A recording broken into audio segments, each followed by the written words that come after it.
SAfm, South Africa's news and information leader.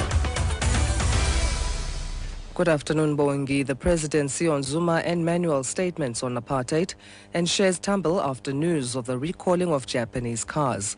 That's in the news this hour here on SAfm. The presidency says there is no contradiction between President Jacob Zuma and Minister Trevor Manuel's statements on the legacy of apartheid. President Jacob Zuma yesterday defended the slow pace of change, saying only a magician could reverse the legacy of apartheid in just 20 years. President Zuma was speaking at the 20th commemoration of Chris Hani's assassination at Boksburg on Gauteng's East Rand. Zuma's comments come after Minister in the presidency Trevor Manuel said the ANC government had run out of excuses for failure and can no longer blame apartheid. Presidency spokesperson Meg Maharaj. The point President Zuma made is that it is impossible to reverse the legacy of apartheid in only 20 years. He then emphasized that it must take shorter to reverse the impact and called on public servants and political leadership in government to work harder and faster. Minister Manuel has also emphasized that public servants should work faster and more efficiently.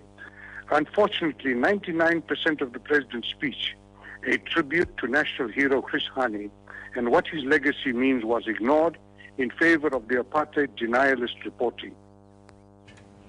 A hearing is due to get underway in London this hour to determine whether Shrien Dewani's extradition proceedings can restart. He is accused of orchestrating the murder of his wife Annie on honeymoon in Cape Town in 2010. Oli Barat reports from London.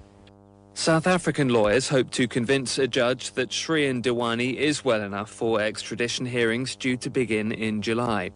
If the judge at Westminster Magistrates Court in London concludes after this medical review that he is physically and mentally healthy enough, a 5-day extradition hearing will take place from the 1st of July. The Dried Fruit Producers Association says producers are concerned that they might not be able to pay back their debt. This despite an all-time record harvest for the grape farmers in the lower Orange River. They say this year's harvest of 50,000 tons of raisins might not be sold or only reach a nominal price on the overseas market. An Appington farmer, Gogh van de Kolf, says banks are wary of financing raisin production. The problem is because of the heavy crop and that financial institutions see it as a risk to finance raisins. So the packers that would buy the raisins from the farmers don't have the finances from banks to do this. Banks see raisins as a bigger risk to finance as maybe grain because you don't have a price that the financiers can go on like you have on grain. KwaZulu-Natal is experiencing cold weather in the Midlands. Weather forecaster Wiseman Dlamini says there's about 30% chances of showers and thunder showers in the afternoon.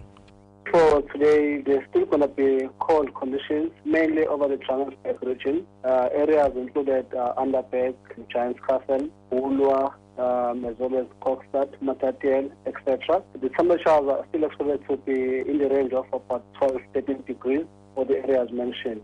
And again, for most parts of KZN, there's going to be mainly 30% chance of showers and rain for the afternoon for today.